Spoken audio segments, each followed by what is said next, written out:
Hello and welcome to Background Briefing, available 24/7 at backgroundbriefing.org. I'm Ian Masters, and today we'll examine a number of stories and issues in the news. We'll begin on a day of justice with Trump's lawsuits against James Comey and Letitia James thrown out, and absurdity with Defense Secretary Hegseth threatening Senator Mark Kelly with an investigation into his seditious video, and go from the good to the bad to the ugly. We will discuss the morally bankrupt, corrupt, and anti-democratic elite in this country, whose contempt for average Americans, greed, and entitlement knows no bounds, as revealed in the recent emails between Epstein and his network of the power elite. Joining us is Anand Giridharadas, the author of the international bestseller Winners Take All, The Elite Charade of Changing the World. A former foreign correspondent and columnist for the New York Times for more than a decade. He is the publisher of the Inc. newsletter, and his latest book is The Persuaders, at the front lines of the fight for hearts, minds, and democracy. And we'll discuss his article at the New York Times, How the Elite Behave When No One is Watching, Inside the Epstein Emails. Then we'll look into Trump's criminal and treasonous sellout of Ukraine, which critics are likening to Chamberlain's capitulation to Hitler at Munich, which in this case it is as if Chamberlain showed up at Munich with Hitler's peace plan. Joining us is Robert Benson, the Associate Director of National Security and International Policy at the Center for American Progress. Previously, he worked as a global relations consultant at the Organization of Economic Cooperation and Development in Paris, and as a research fellow at the Social Science Center Berlin. We will discuss his article, Trump's 28-Point Peace Plan Will Invite the Next War. Then finally, Sasha Linden Cohen speaks with Peter Dreier, the E.P. Clapp Distinguished Professor of Politics and Chair of the Urban and Environmental Policy Department at Occidental College. His books include Place Matters, Metro Politics for the 21st Century, The 100 Greatest Americans of the 20th Century, A Social Justice Hall of Fame, and We Own the Future, Democratic Socialism, American Style. Sasha will discuss his article at Jacobin, Zohan Mandami Knew How to Handle Donald Trump. And before we begin with our tax dollars paying for the bombing of innocents abroad and racist thuggery at home, as families are ripped apart and neighbors disappeared from our streets, shops, and schools, we find ourselves at a moral moment when America's better angels have to be mobilized against a cruel and corrupt regime enabled by political cowardice and judicial blindness. The only way to save our democracy from its current descent into fascism is a massive mobilization of people power against a plutocratic-funded 2026 Trump campaign of voter suppression and intimidation by masked government thugs. As Trump cowers the owners of the press and defunds public broadcasting, Background Briefing needs your support to keep providing a reality-based daily briefing that exposes the regime's malevolent machinations to protect and defend our constitutional rights and freedom of speech and assembly. We ask you to make a tax-deductible donation at backgroundbriefing.org/donate or at our foundation, publictruthmedia.org, and thank you for defending the home of the brave and the land of the free. And joining us now is Anand Giridharadas, who is the author of the international bestseller Winners Take All, The Elite Charade of Changing the World, a former foreign correspondent and columnist for the New York Times for more than a decade. He is the publisher of the Inc. newsletter, and his latest book is The Persuaders, at the front lines of the fight for hearts, minds, and democracy. And he has an article in the New York Times, How the Elite Behave When No One is Watching, Inside the Epstein Emails. Welcome to Background Briefing, Anand Giridharadas. Thank you for having me.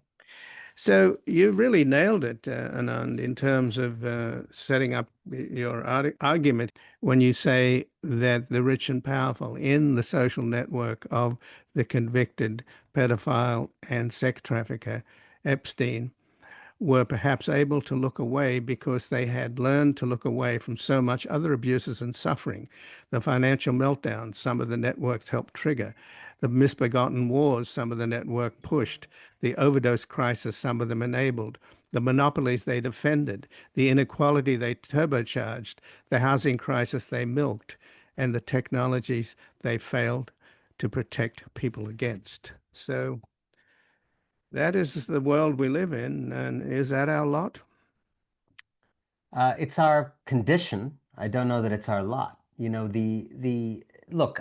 I'll say it bluntly, and then we can go back into the substance of the piece. But I think when I first heard about the Epstein story, and this goes back some time now, and I have different involvements with it because I was on an MIT prize jury that I resigned from because of MIT's ties to Jeffrey Epstein that it would not properly confront at the time.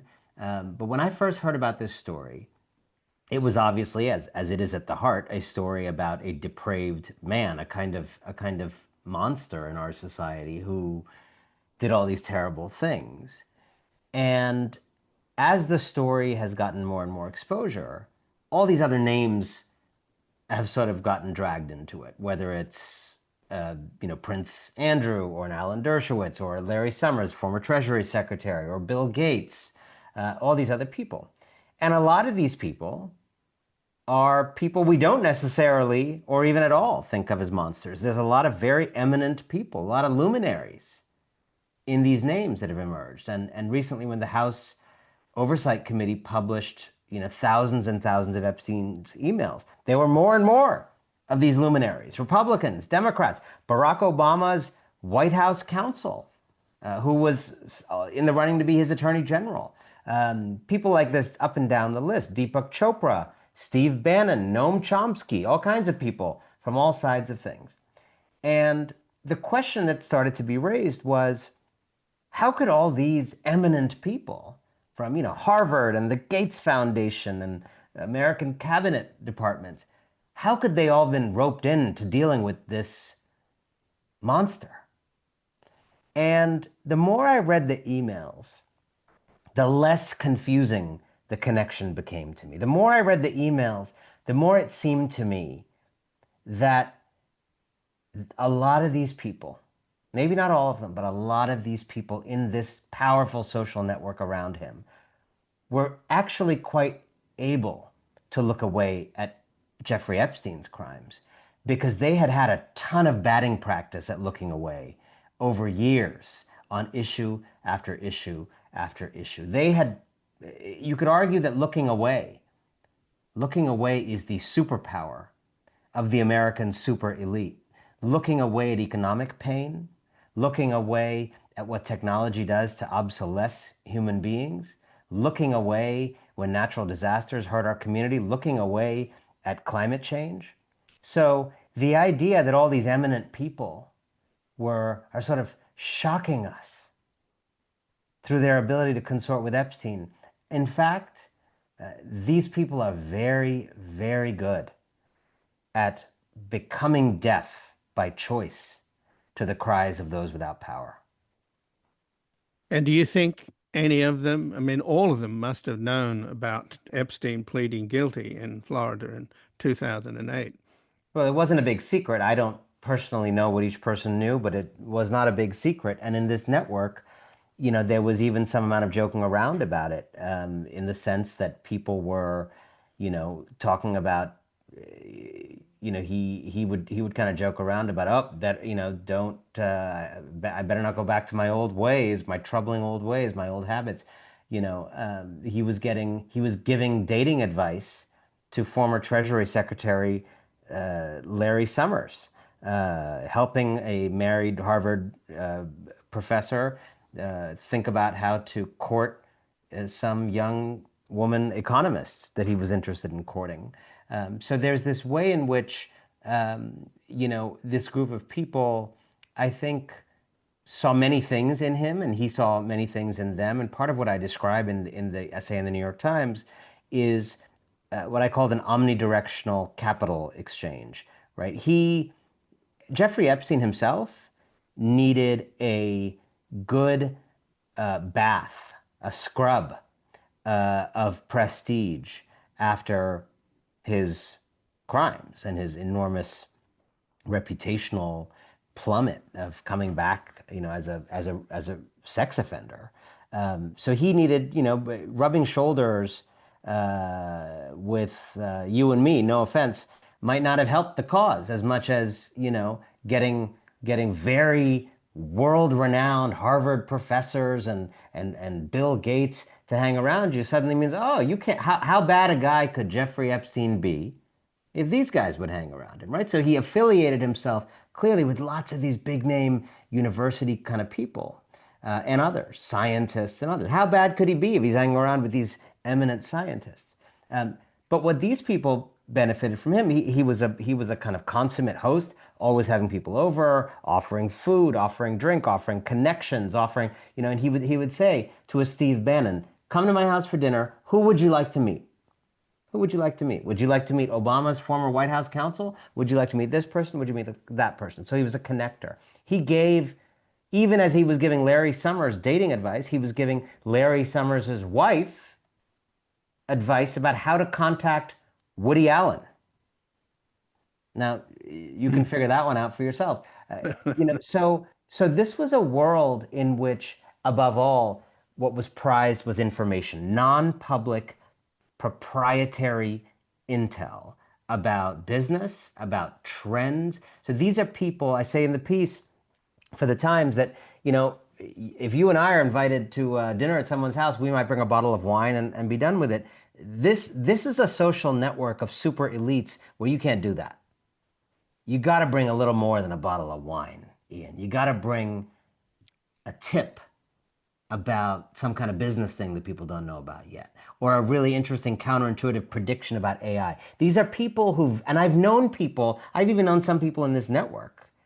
These are people who only value other people to the extent that they have something to tell them, some information to give them that would allow them to have edge, as people in finance call it, in whatever it is they do, that would allow them to be more effective in their government job, maybe make some money trading. These are people who don't necessarily value people, as human beings sitting across from them, but value them as potential sources of information that can be of use to them. And again, that kind of culture of valuing people according to whether they can help you out, give you informational tip-offs, is of a piece with the ability to look away from Epstein's devaluing of human beings in the most profound ways.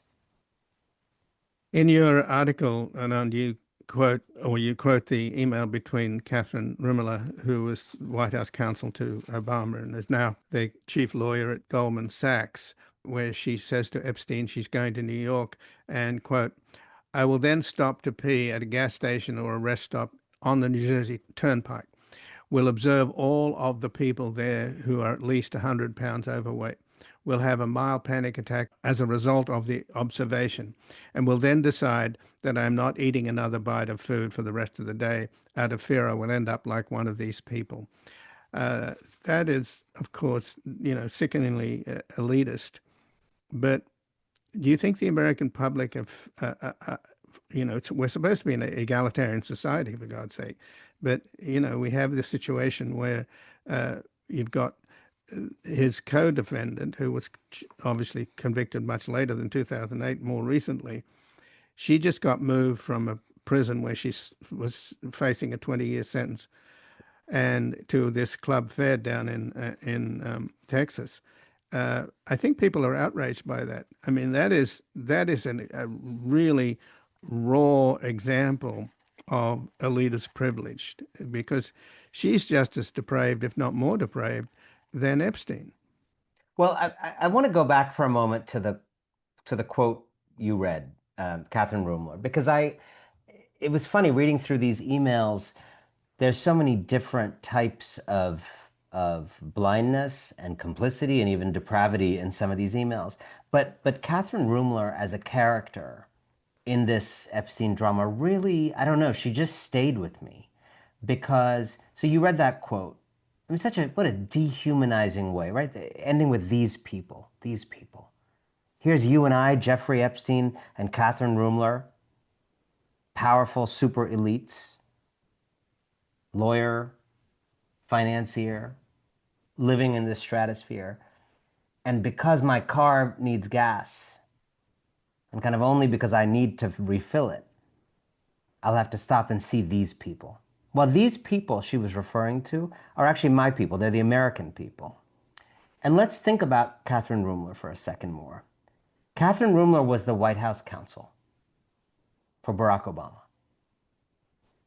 What is a White House counsel? It's a lawyer representing not the president personally, it's the lawyer representing the American presidency, which is the presidency that belongs to the people at that rest stop.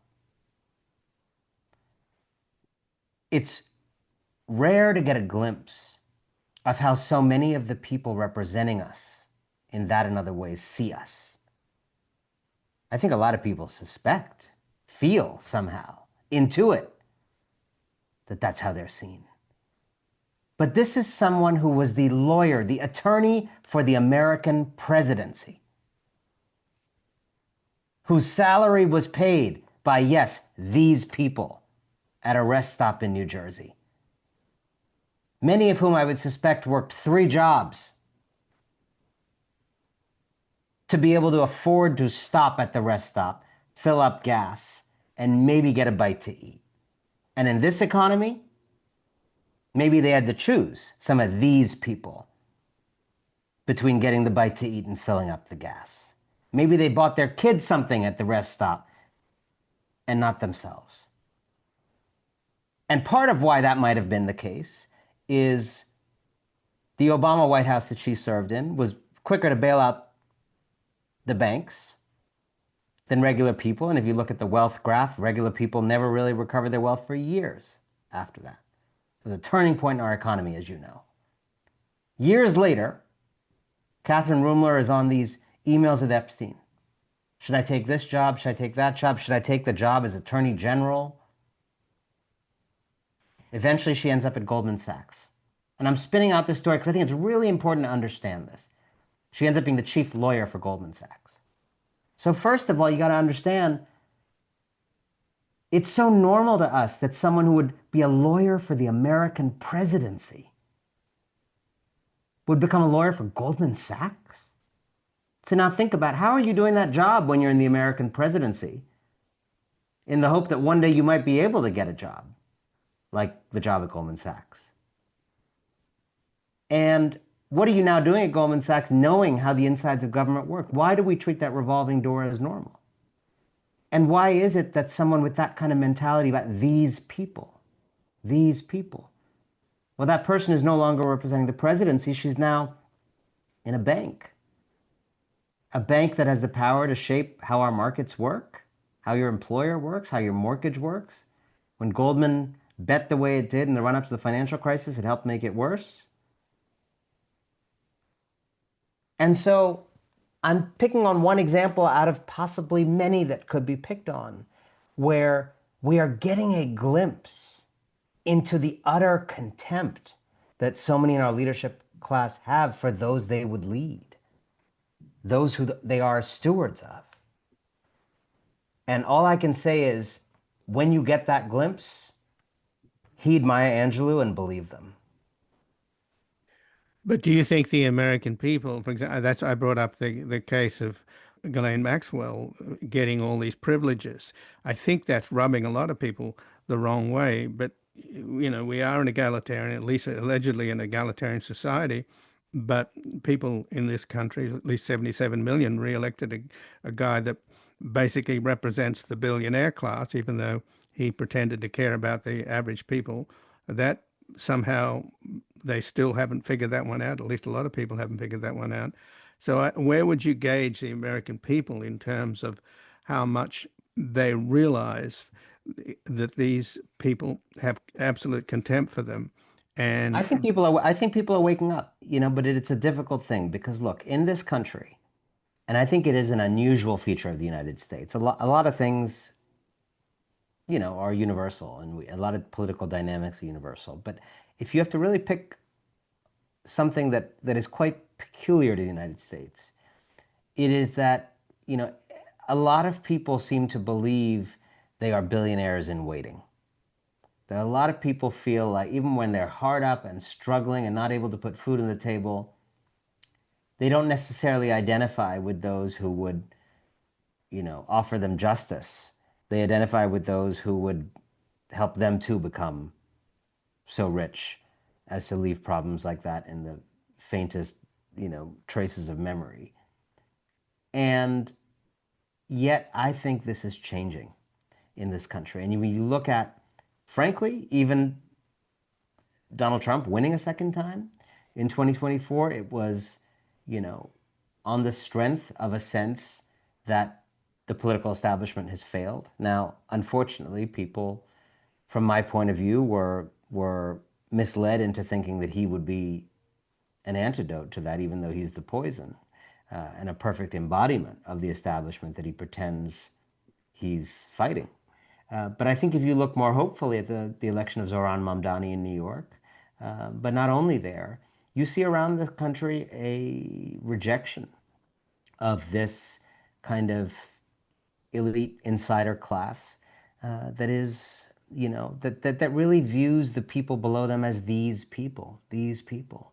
And the Epstein story we have to remember, and part of why I spent 4 or 5 days reading virtually all of these emails, one after another, um, in order to write this piece in the New York Times, is that these emails, I think, this story has landed for the public and for a broader swath of the public than most stories now do. This story has alienated lots of people on the right. This story has split MAGA in a way that I'm not sure any story has split MAGA since Donald Trump came on the scene. This story is very powerful because we can all disagree about tax rates or tariffs or any number of other things.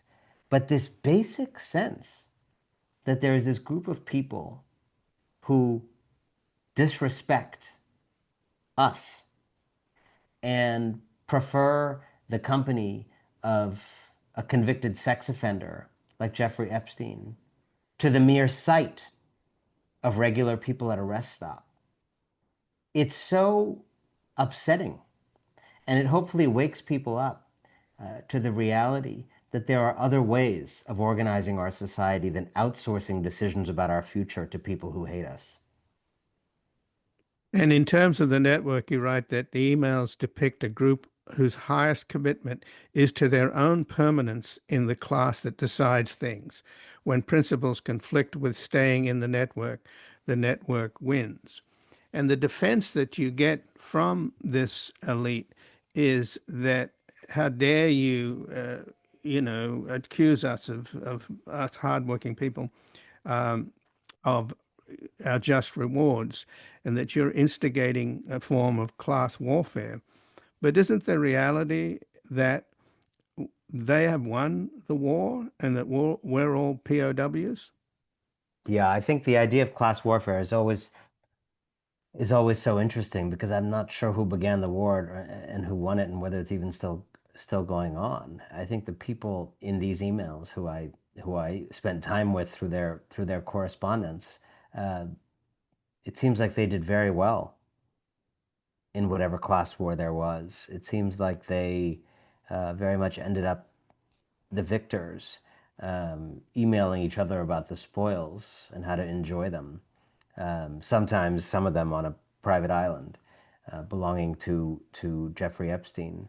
Um, I think the question is not about war, but about who wins the peace, who wins the aftermath of their war, and what does it take to imagine a society in which it doesn't have to be this way.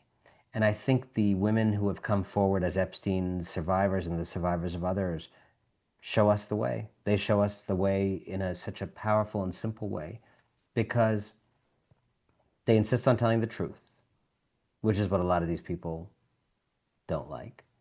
They insist on um, having courage and taking a moral stand, which is something a lot of these super elites reject. But above all, they insist on a very simple idea, Ian, which is the idea of a country that listens when people on the wrong end of power tell you something.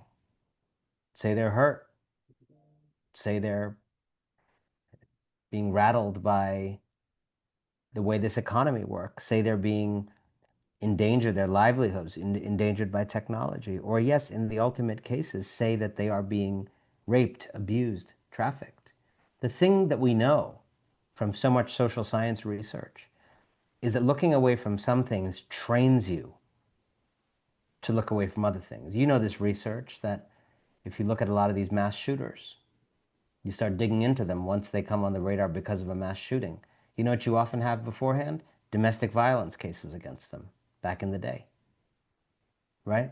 Turns Right. out people train themselves to inflict mass pain by creating pain on a smaller, more intimate scale first. Well, similarly, I think people train themselves to look away from truly monstrous crimes by learning to look away at all other manner of moral infractions, from the petty to the grander to the grander to the ultimately horrid. And just in the last minute here, Anand, do you think, in terms of the women that you brought up, the victims, do you think we'll get the list? Because that to me is the ultimate test. I don't know. I don't know if we'll get the list. I don't know what form these things take. I think what we are already getting um, in these emails and in the other files that have been released is a glimpse of not just one man in a basement or even a president who might have been affiliated with him in this or that way. We're getting a glimpse of a class of people that sits astride this society with impunity. And they have impunity when they drag our kids into wars that should never have been fought and those kids die. They have impunity when they bail out those banks instead of people. They have impunity when city of New Orleans doesn't get the help it needs after a hurricane. They have impunity when they fail us during a pandemic. They have impunity when they fail to protect us from technologies and things like AI that imperil our society. And they have impunity when some of them are complicit in or knowledgeable about or even actively engaged in the abuse of children. It is all impunity all the way up. And that, to me, is what this case is about. And that's what people need to wake up to and insist on the possibility of changing. Well, Anand, Giridharadas, I thank you very much for joining us here today. Thank you so much for having me. And again, I've been speaking with Anand Giridharadas, who is the author of the international bestseller Winners Take All, The Elite Charade of Changing the World, a former foreign correspondent and a columnist for the New York Times for more than a decade. He's the publisher of the Inc. newsletter, and his latest book is The Persuaders at the Front Lines of the Fight for Hearts, Minds, and Democracy. And he has an article at the New York Times, How the Elite Behave When No One is Watching, Inside the Epstein Emails. We're going to take a brief station break, back looking into Trump's criminal and treasonous sellout of Ukraine, which critics are likening to Chamberlain's capitulation to Hitler at Munich. But in this case, it is as if Chamberlain showed up at Munich with Hitler's peace plan. Listen, do you want to know a secret? Do you promise not to tell? Whoa, whoa, closer. Let me whisper in your ear. Say the words you long to hear. I'm in love with you. Welcome back. I'm Ian Masters, and this is Background Briefing, available 24/7 at backgroundbriefing.org. And joining us now is Robert Benson, the Associate Director of National Security and International Policy at the Center for American Progress. Previously, he worked as a global relations consultant at the Organization of Economic Cooperation and Development in Paris and as a research fellow at the Social Science Center in Berlin. His latest article is Trump's 28-point peace plan will invite the next war. Welcome to Background Briefing, Robert Benson. Good to be with you. Well, thanks for joining us. And of course, the 28-point peace plan apparently has been reduced down, I think, to 19 or something. But I was very struck by a op-ed in the New York Times by Tom Friedman, titled "Trump's proposed Ukrainian deal is a disgrace," uh, and he says that Trump deserves the Neville Chamberlain Peace Prize. Um, Mm. but the difference is in terms of Trump, Witkoff's, Vance's sellout of Ukraine and getting behind Putin's wish list. The difference with that sellout and Munich in 1938 was that, I mean, in other words, what we'd be saying today is that Chamberlain is showing up in Munich with Hitler's peace plan. Isn't that an accurate way to describe it? I think, unfortunately, that is an accurate way to think about what happened. This plan, and I had mentioned this in the piece that we published on Friday, is a Kremlin plan. Um, Point by point, right? This is exactly the maximalist demands that Putin has made on Ukraine since day one of the full-scale invasion. And the fact that the Americans would replicate this or take any ownership, I think is exactly a disgrace. Well, it is, Chamberlain showing up with Hitler's peace plan. In this case, it's Trump and Witkoff and Vance and Driscoll showing up with a Russian peace plan. Apparently, it's actually written in Russian, in Cyrillic. Yeah. I mean, I mean, does that mean that the United States government is a stenographer for the Kremlin? Well, that's one way to put it. The origins of the plan are really, yet determined, right? So I think that the Polish prime minister said it best, right, when he said, "We don't know who we're negotiating with between the factionalism coming from this administration, the behind the scenes work evidently that JD Vance had been doing with Witkoff, keeping Marco Rubio, who's both Secretary of State and National Security Council, essentially out of the loop, right? Insofar as then he picks up the phone and tells a group of US senators at the Halifax Security Conference essentially that this is indeed a Russian plan, right? They ask permission to go public with that information. They do go public with that information. And then what Rubio does publicly, he repudiates his own words on Twitter, leaving our European and NATO allies completely in the lurch, not knowing what to believe. This is exactly what the Kremlin wants, is to just sow confusion, a lack of coherence, within the alliance. And then the 48 hours that came after have been a series of kind of mitigated damage control, ending up now essentially with the 19-point plan that you refer to. This is the Ukrainian American plan, but the Russians haven't seen this plan yet, right? So it's not that peace is close at hand. At least the Ukrainians, though, have been given the opportunity to pull back, I think, some of the most egregious parts of the initial Kremlin plan. And what do we know about Zelensky showing up at the White House in the next few days? Do you think that's likely to happen? Well, this is a pattern, right? I mean, we saw this after Anchorage in August when Trump had his meeting with Putin, and literally, the red carpet was rolled out for the indicted war criminal. And the Europeans, quickly came to Washington to essentially talk him out of it, to disabuse him of the lies and propaganda that Putin had fed him in Anchorage. And it created this extraordinary moment where you had essentially a mini G7 from Maloney and the German Chancellor, Friedrich Merz, to Alexander Stubb, his, famously buddy golfing partner, to the NATO Secretary General, to Zelensky himself, essentially pleading, with the administration, with Trump, not to completely and totally abandon Ukraine. Zelensky pulled out maps and attempted to demonstrate to the president what would happen if Ukraine ceded the Donbass, ceding all of their defenses. And Trump said, "Okay, I've seen enough. You know, I won't completely and totally sell you out. Evidently, give it some time. He spoke to Putin, and now he's totally back at square one, being played by the Kremlin almost effortlessly.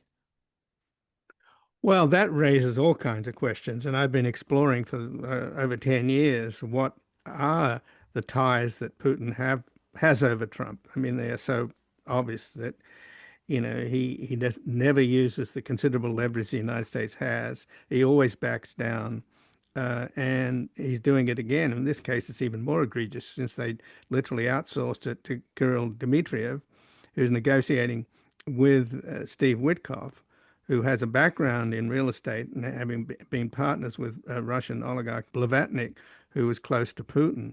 So we don't quite know where he's coming from, but we know where we can assume where Kirill Dmitriev is coming from, since it looks like it's his plan that literally written in Russian. Uh, so the fact that he's the head of the sovereign wealth fund, we can look back into what happened with the Saudis on last Tuesday. There was a display of unctuous display of closeness with Prince Bonesaw, and Huh. we know that Jared in the family got 2 billion from them from their sovereign wealth fund. I'm just wondering whether there's some money changing hands here, and that Putin, who has basically mastered hybrid warfare, and a part of hybrid warfare is weaponizing money, which he's done incredibly successfully since he has a network of oligarchs around the world that literally work for him, and they've been buying up property in Europe and stuff and influencing politics in Western Europe. And now Putin is spending money on right wing parties in Germany, AfD, in France with Le Pen, and in the UK with Farage. That's his long term strategy, surely, to weaken the resolve in Europe, because the Europeans now have to spend more on defense and less on social programs, and it's going to be a hard sell. So Yeah. the long and the short of it, I know I'm sort of going on here too much, but I wanted to focus at least on the possibility that getting out of this mess that Putin's got himself into in Ukraine, it's got to be worth billions and billions to him, and he could buy Trump for chump change. I think that's exactly right. And, forgive me for being glib, but the one part that makes sense about all of this is I opened the Financial Times reporting on the 19-point peace plan, and it was a picture of Jared Kushner. Evidently, the Ukrainians had no idea that he was even coming, right? But the fact that Kushner is there, I think, tells you everything that you need to know about the way that this administration views foreign policy, right? It's completely and totally transactional, be it with the Saudis, be it with the Serbs and the hotel that was concluded a couple of weeks ago in Belgrade, um, be it with Ukraine and Russia. The original text that was circulated on Friday, point 13, talks about reintegrating Russia into the global economy. But if you look at the subpoints there, essentially it's a profiteering exercise for the United States, right? I should be careful, not for the United States, for people associated with this administration who are eager to make money off of off of Putin, Russia natural resources, and just right this kind of network of oligarch and cheap lackeys who tend to float around the administration and Putin in his orbit. And this is really, I think, the crux of what we've seen here, not just with the Russia-Ukraine fiasco the last couple of days, but just across the board. This foreign policy has been one about self-enrichment and corruption. It's oleaginous. It just oozes. And it's pretty hard to stomach when you know the stakes. Well, why do they want Russia back in the G8? I mean, I can't imagine the rest of the G7 wanting that to happen. Well, interestingly enough, the European plan, so the Europeans put out a 28-point plan yesterday and as a counter proposal. And they didn't quibble too much with with the reintroduction of the Russians to the G8, insofar as there was an immediate ceasefire and that Ukraine, were given security guarantees. But I think the baseline here has to be a cessation to the violence, right? Before we can even, contemplate the idea of inviting Vladimir Putin back to any international fora, no less the G8, which fundamentally is a club of democracies. I mean, it's laughable to consider Russia under Vladimir Putin anything close, right, to a democracy. So I think what the administration is hoping to do is to entice Putin with these giveaways. But that's exactly what it is at the end of the day. It's just a series of giveaways, um, concession after concession, punishing the victim fundamentally, and rewarding Putin and the Kremlin for this butchery that we've seen the past 3.5 years. So can the Europeans, step up? Because as I was mentioning earlier, when I went on that long question, that I see Putin's strategy as trying to keep this war going on for a long time to wear down not just Ukraine, but to wear down the NATO resolve, because it really depends upon political will and popular support. And Putin is undermining the resolve, funneling money and support to AfD in Germany, Le Pen in France, and Farage in the UK, among others, because it's going to be a hard sell to the Europeans who are used to social democracy, that you got to spend more money on defense and less money on social programs. So I Um, think this is, yeah, I think this is a good opportunity to zoom out and discuss the implications of the deal, right, as such. So it's not only that the Kremlin is happy to have this war continue indefinitely, right? To destabilize the European continent, to lend support to extremist, far-right political parties, as you've mentioned, the AfD in Germany, but also Le Pen and the RN in France, right? Other extreme parties in the Czech Republic with Babiš, Slovakia with Robert Fico. But it's really beyond that.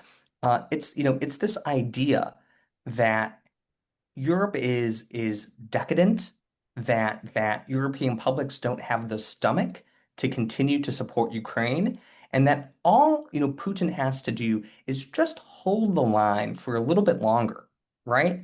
And then everything will be his.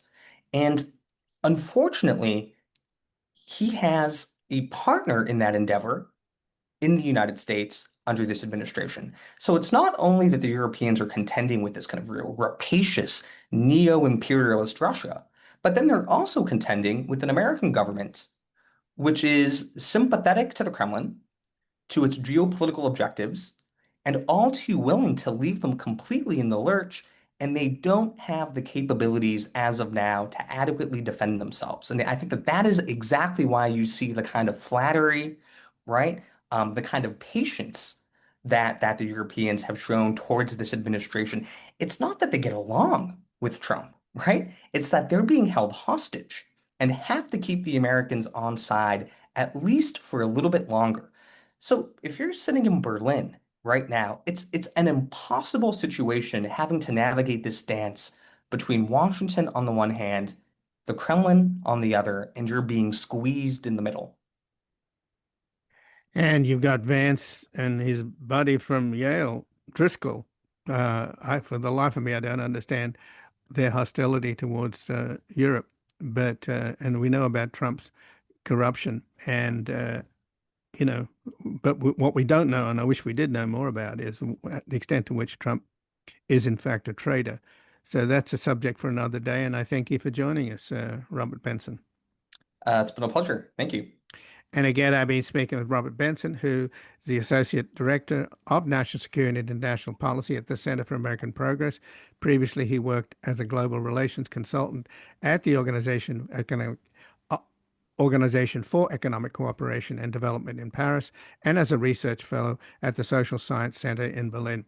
And his latest article is Trump's 28-point peace plan will invite the next war. I'm going to take a brief station back with Sasha Linden Cohen, looking into how Zoran Mandami knew how to handle Donald Trump. Goes to show you don't ever know. Watch each card you play and play it slow. Wait till that deal come round. Don't you let that deal go down. No, no. I've been gambling hereabouts for 10 good solid years. Welcome back. I'm Sasha Liddon-Cohen, and you're listening to Background Briefing, available 24/7 at backgroundbriefing.org. We're turning now to the meeting on Friday between New York City's mayor-elect Zoran Mamdani and President Trump, which was a lot warmer than a lot of people would have expected. Trump has spent the past several months calling Mamdani a communist lunatic. Mamdani has been calling Trump a fascist. But on Friday, they seem to put those differences aside in a pretty shocking way. With us now to discuss this meeting and its implications is Peter Dreier, who has an article in Jacobin, Zoran Mamdani Knew How to Handle Donald Trump. Thank you so much for joining us, Peter. Sure, my pleasure. So before we dive in, I just wanted to go over some of the notable moments from the press conference. I'll run through a few that stand out. One of them was a reporter asked Zoran whether he still considered Trump a fascist. Zoran began to respond in what seemed like a diplomatic way, and Trump sort of put a hand on him and said, it's okay, you can just say it. It's easier that way, which to me was pretty shocking. When Trump said that he has a lot more in common with Zoran than he would have thought, that he has hopes for Zoran's success, I think all of this stuff was pretty hard to imagine happening even less than a month ago. Were you surprised by these moments? Tell me what stood out to you. Well, I think that Zoran Mandami is a remarkable politician, and he's smarter than Trump. He's more strategic than Trump, and he doesn't have the kind of temperamental, psychological craziness that Trump has. So he went into that meeting with a very clear agenda, which was to demonstrate to the voters of New York, including those who voted against him, and to people around the country that his major goal is to make New York a more livable and affordable city. And he wasn't there to score ideological points or even political points in terms of Republican and Democrat. So he held his own by keeping his cool. What's more remarkable is that Trump sort of kept his cool. And I think that had to do with something we'll actually never know unless either Trump or Mamdani write their memoirs about it, which was what happened in the private meeting before the public press conference. Because I imagine that Mamdani went into that meeting thinking that Trump might have been setting a trap for him, because he does that a lot. Trump likes to intimidate people. He likes to bully people. He likes to embarrass people. But Mamdani wouldn't let him do that, probably even in their private meeting. And he got the best of Trump by flattering him. Trump likes two things. He likes to intimidate people and he likes flattery. And I know what we read about in the press is that they talked about not so much the things they have in common ideologically, but Trump said he wants to make America more affordable. Now he's totally failed in doing that. He's made things worse. But I'm sure that Mamdani said something like, well, we both share a desire to make life more affordable for people in New York and around the country. And maybe even Trump thought that if Mamdani succeeds in doing that, he can share some of the glory. And the final thing I'd say is that Trump saw what happened the previous Tuesday on November 4th, and the Republicans got clobbered. A lot of progressives and liberal Democrats won seats that they weren't expected to win. He started seeing his political base unravel with the Epstein scandal and with some Republicans in the Senate and the House voting against him. So I think he was looking for a good photo op to try to divert attention away from the fact that he's losing his base. and his popularity numbers are cratering.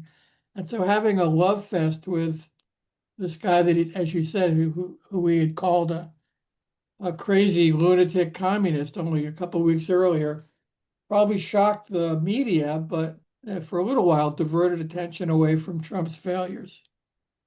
So I think it has to do with the current political situation facing Trump and the amazing self-discipline that Mandani had to not take the bait. I mean, as you mentioned, Trump's approvals are pretty, he seems to be losing his iron grip on the GOP.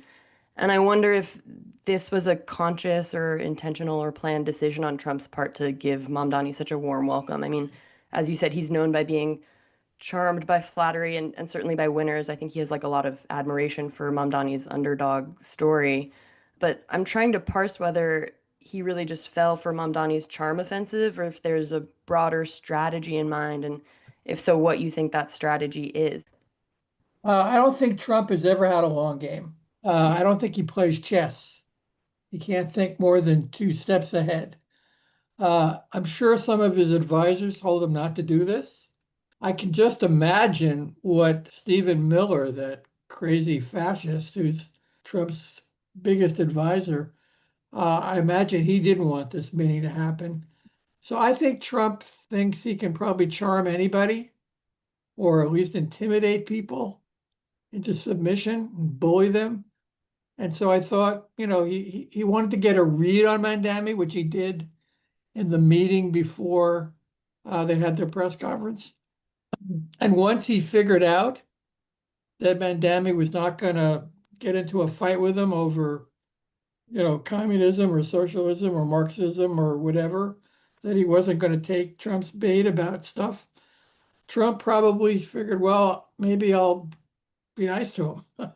um, it's impossible to get inside Trump's head because it's so cluttered with, but, I think it's fairly clear that Trump was, I guess you could say, on the defensive in this meeting. And once he realized that he wasn't going to get the better of Mandami, he tried to charm him and tried to charm the press. And I thought some of those gestures where he smiled at Mandami and said, "Yeah, you don't have to bother answering that question about whether I'm a fascist or whatever." It was almost fatherly in that gesture, and I think he was just trying to make nice because he realized he couldn't bully the guy, so he ought to be nice. He had to be nice to him, or else he'd look even stupider than he often does. It's it strikes me that Trump and Mamdani both have sort of anti-establishment streaks. And Trump gave Mamdani a warmer welcome than most establishment Democrats like Hakeem Jeffries or Chuck Schumer, who were pretty dismissive of Mamdani, and even after he's won election, have not been the most supportive. Do you think Trump is trying to align himself with anyone who seems poised to sort of take down the establishment, the Democratic establishment, the Nancy Pelosi's and the Hakeem Jeffries and the Chuck Schumers? Or again, do you think this is more that he was in the room and he realized that this is not someone that he could take down by arguing, and so he just had to kind of succumb to that and make the best of it? I mean, Trump is the establishment. He's a billionaire. He's the president of the United States, and he thinks he can get away with anything most of the time. Um, and he was dismissive of Schumer when he came to meet with him because he doesn't respect Schumer, because Schumer has shown no clever strategy to beat Trump. And I imagine Trump likes winners. A couple of years ago I did a analysis of Trump, the words Trump uses most often. And loser and winner and stupid are three of his biggest words that he likes to use. He likes to think of himself as a winner and he likes winners. And when he wants to put somebody down, like he did with Harris, he called her a loser and he called her stupid. Trump likes to pretend that he's really smart. In fact, he says I'm smart more than he says almost anything else. I think he's trying to convince himself more than he's trying to convince other people because he didn't do very well in school and he doesn't read very much and he's not that sophisticated. So I think Trump just realized that he couldn't outmaneuver Mandami, and I think it was pretty clear all last week, the week before Mandami came to visit him, that he was, ranting and raving about all the things that were happening to him. Um, with Marjorie Taylor Greene and the vote against him in the Congress and so forth. I wouldn't be surprised. I don't know this firsthand, but I wouldn't be surprised if Mandami looked carefully at the way Trump had this Oval Office meeting with the Prime Minister of Canada a couple of weeks ago. Uh, the Prime Minister did not blink. He did Hmm. not fall for Trump's bait, and Trump got flustered. Um, and I imagine that Mandami saw that and said, the way to deal with Trump is just to say what I came here for, to not get into an argument with him, um, and to show as I said earlier, to show the people of New York that I'm there for them. I'm not there for me. I'm not there for socialism. I'm not there for, anything other than to get what I can out of the federal government, or at least to lay the foundation for getting some money and authority out of the federal government.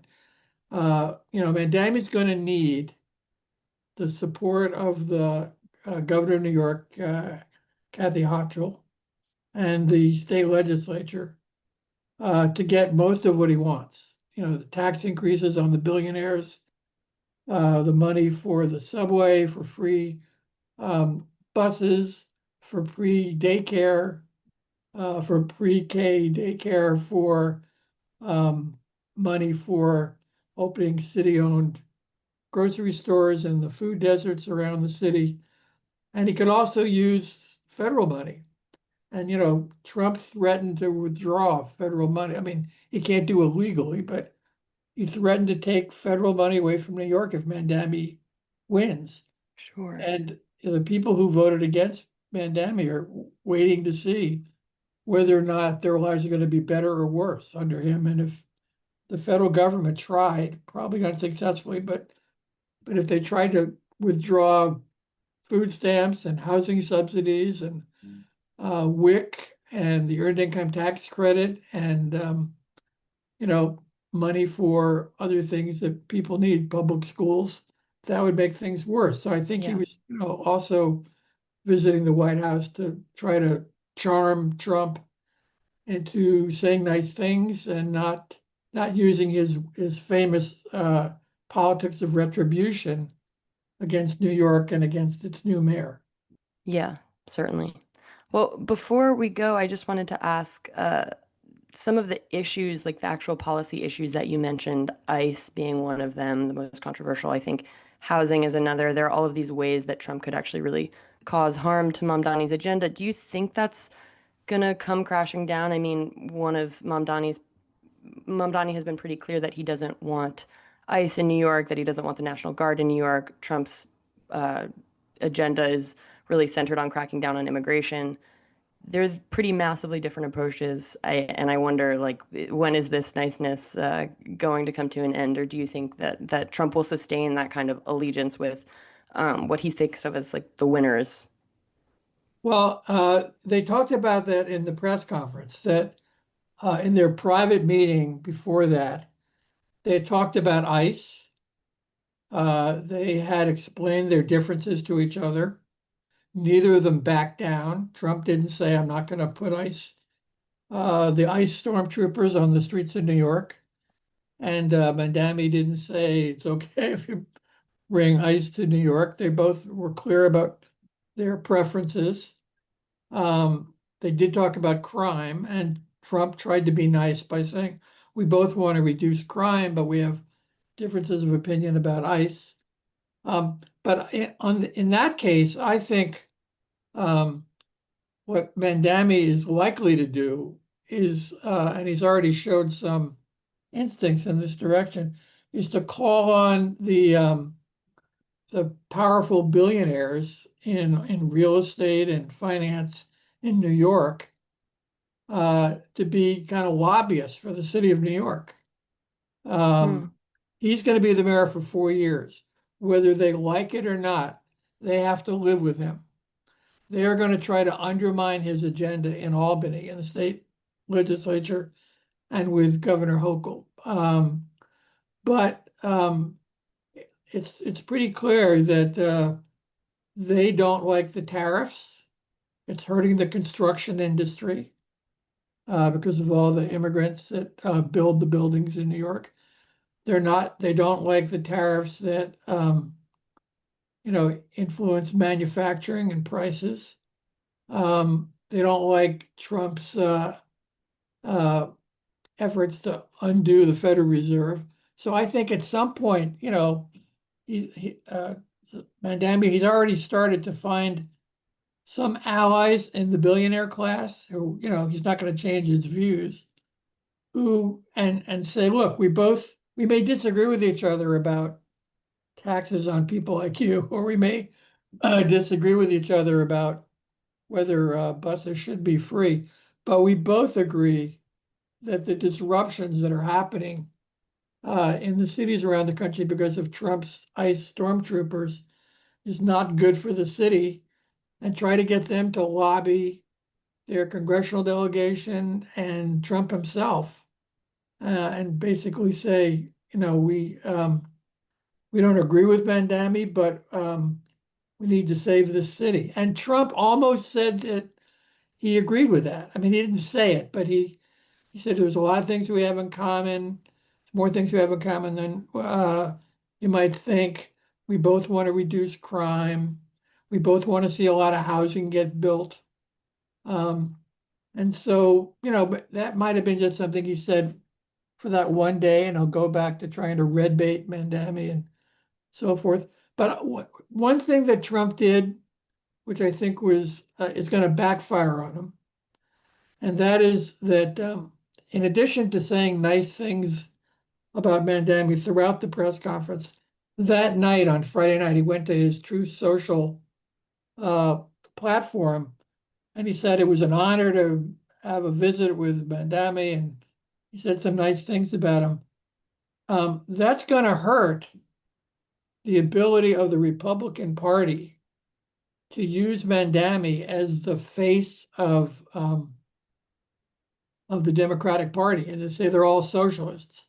It is true that a few socialists won office that same day, including the mayor of Seattle. And there were a lot of progressives that weren't socialists that won office that day, including the mayor of Buffalo, and all over the country. But clearly what the Republicans and Trump were hoping to do is that if Mandami won, they would use him as like the poster boy for the Democratic Party and try to inflict damage on Democratic candidates in swing districts who might be liberals or moderates and say, do you agree with Mandami? And he's, a socialist, and you can't have a socialist elected to Congress from Des Moines, Iowa, or Omaha, Nebraska, or whatever. Well, Peter, okay, go ahead. Yeah. Sorry, we've run out of time, but I really thank you so much for joining me. There's so much to talk about, and hope to have you on soon because there's a lot to discuss when it comes to Mamdani and Trump and how it's going to play out. Okay. But thanks so much for being here. Okay, very good. Take care. And again, I've been speaking with Peter Dreier. He is the E.P. Clapp Distinguished Professor of Politics and Chair of the Urban and Environmental Policy Department at Occidental College. His books include Place Matters, Metropolitics for the 21st Century, Metropolitics for the 21st Century, and The 100 Greatest Americans of the 20th Century, a Social Justice Hall of Fame. And he has an article at Jacobin, Zohran Mamdani Knew How to Handle Donald Trump. And this has been Background Briefing. I'm Ian Masters, and I'd like to thank producers Graham Fitzgibbon, Sasha Linden Cohen, and Asher Price. If you missed any of today's program or would like to explore our vast archives, You can find us at backgroundbriefing.org, where we include extended interviews searchable by topic and have made it easier for you to sign up for daily email updates that provide links to resources, articles, and books discussed on the program. Also, you can find links there to subscribe wherever you get your podcasts, and we highly encourage your ratings and reviews on those platforms. Find us on Twitter and Facebook, as well as also now on Blue Sky at Ian Masters Media. And please do help us reach more listeners by sharing the program with friends, family, and colleagues. And to help us sustain this program into the future and ensure it remains free to all, please take a moment to support us by going to backgroundbriefing.org/donate, where your tax-deductible donations, large and small, keep us broadcasting. And I'll be back again tomorrow with another Background Briefing, and I'm always available at backgroundbriefing.org. Bye for now. The guy that lived next door in 305 took the kids to the park and disappeared by 9:30. Who'll ever know how much he loved them so? That dark night alone in America. A quiet voice was singing something to me, an angel song about the home of the brave in this land here of the free. One time, one night in America.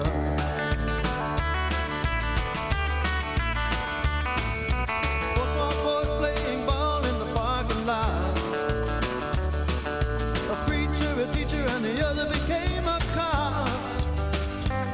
A car skidded into the rain, making the last little one to say, one more light goes out in America. A young girl tosses a coin in the wishing well. She hopes for a heaven while for her there's just this hell. She gave away her life to become somebody's wife. Another wish unanswered in America. People having so much faith, die too soon, well all the rest are made. We write a song that no one sings on a cold black stone where a lasting peace will finally break.